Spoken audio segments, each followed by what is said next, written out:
आज हम करेंगे रसखान के सवैये। तो 2 सवैये पहली क्लास में हो चुके थे, अब कराऊंगी थर्ड। मोर पखा सिर ऊपर राखियो, गुंज की माल गले पहरूंगी, ओढ़ी पीताम्बर ले लखटी, वन गोधन ग्वारिन संग फिरूंगी। भाव तो वही मेरो रसखाने से तेरे कहे सब स्वान करूंगी, या मुरली मुरलीधर की अधरा न धरी अधरा न धरूंगी। तो सवैये में क्या करना है, इसका प्रसंग में वही करना है। प्रस्तुत सवैया भक्ति काल के प्रसिद्ध कवि रसखान द्वारा रचित है। इस सवैये में रसखान जी ने श्री कृष्ण के प्रति गोपियों के निश्चल और निस्वार्थ प्रेम का चित्रण किया है। गोपियां श्री कृष्ण के लिए कोई भी रूप धारण करने को तैयार हैं। तो मोर पखा सिर ऊपर राखियों, गोपियां श्री कृष्ण की भक्ति के वशीभूत होकर उनको इतना भक्ति करती थी कि वो कोई भी स्वांग मतलब किसी भी प्रकार का रूप धारण करने के लिए तैयार हो जाती हैं। रसखान जी कहते हैं कि गोपियां कहती हैं मोर पखा सिर ऊपर राखियों, कि मैं श्री कृष्ण के सिर पर रखा हुआ मोरपंख अपने सिर पर धारण कर लूंगी। गुंज की माल गले पहनूंगी, गले में इस गले में गुंज की माल, गुंजों की माला श्री कृष्ण के गले में जो माला शोभा देती है, कैसी गुंजों की माला है, उसे मैं अपने गले में पहन लूंगी। ओढ़ी पीताम्बर, ओढ़ी बीस ओढ़कर, पीताम्बर इस पीले रंग के वस्त्र, पीले वस्त्र ओढ़कर ले लपटी तथा श्री कृष्ण की तरह लाठी हाथ में लेकर वन गोधन गोओं के पीछे, वन गोधन मीन्स गोओं के पीछे ग्वालिन संग, ग्वालों के साथ साथ घुमा करूंगी। कि मैं क्या करूंगी कि पीले रंग के वस्त्र पहनकर ओढ़कर तथा श्री कृष्ण की तरह लाठी हाथ में लेकर गोओं के पीछे ग्वालों के साथ साथ घुमा करूंगी।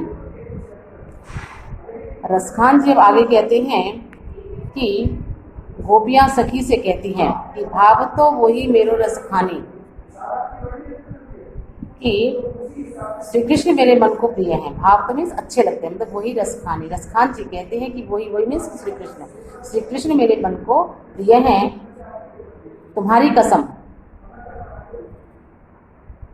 तेरे कहे सब स्वांग करूंगी, कि तेरी कसम मैं उसके लिए सब प्रकार का रूप धारण करने के लिए तैयार हूँ। या मुरली मुरलीधर की अधरान धरी अधरा धरूंगी, या मुरली जो मुरलीधर के अधराओं पर टिकी हुई है, अधरान धरी अधरान धरूंगी, इसको अपने होठों पर नहीं रखूंगी। कहती है कि परंतु श्री कृष्ण के होठों पर, या मुरली जो मुरली है, मुरलीधर की अधरान, मुरलीधर मुरली श्री कृष्ण के होठों पर जो मुरली रखी हुई है उसे अपने होठों पर धारण नहीं करूंगी, अपने होठों पर कभी भी नहीं रखूंगी। क्यों? क्योंकि यहाँ गोपी की सौतिया डाह, मतलब वो अपनी सौत समझती है उसको। सौतिया कौन होती है? पति की दूसरी पत्नी।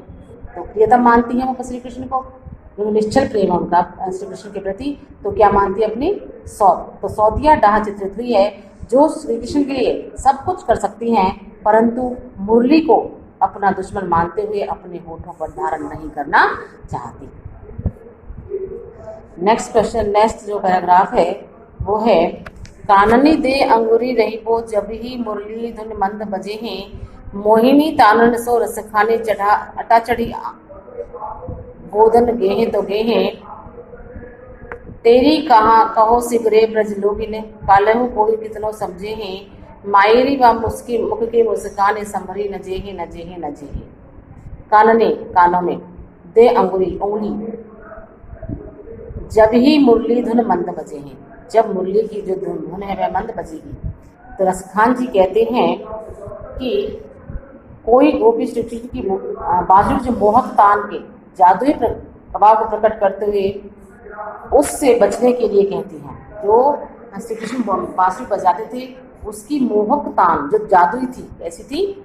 जादुई प्रभाव को से बचने के लिए कहती हैं कि हे सखी, काननी दे अंगुरी देखो, जब श्री कृष्ण बांसुरी की मधुर धुन को कैसे बजाएंगे? कि जब श्री कृष्ण बांसुरी की मधुर धुन को धीमे धीमे स्वर में बजाएंगे, तब मैं क्या करूंगी?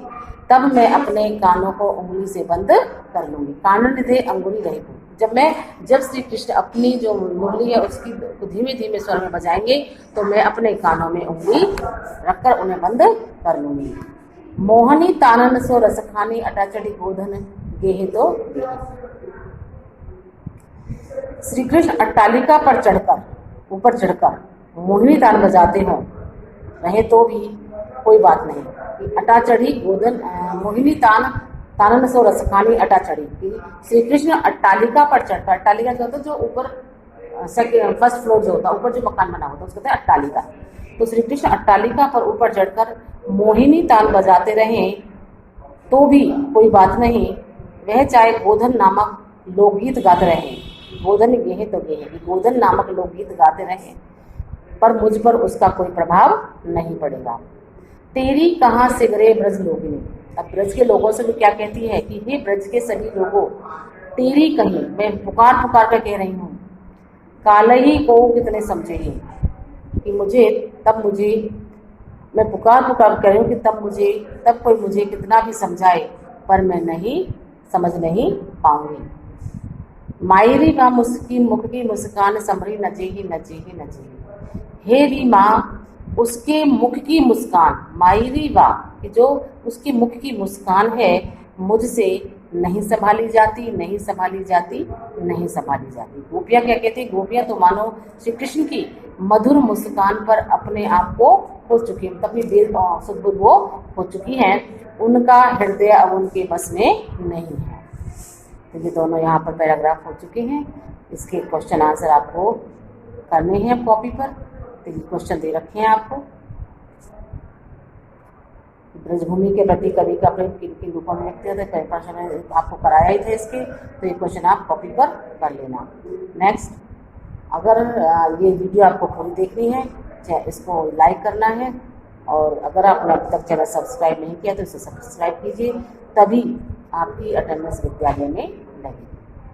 और जो आपका टेस्ट के लिए आपसे बोला गया है, उस टेस्ट के लिए पहले फर्स्ट चैप्टर, फर्स्ट क्षितिज का, फर्स्ट गद्य का, और फर्स्ट गद्य का पद्य का क्षितिज में, और फर्स्ट लेसन कृतिका का, ये इनके क्वेश्चन आपको आएंगे।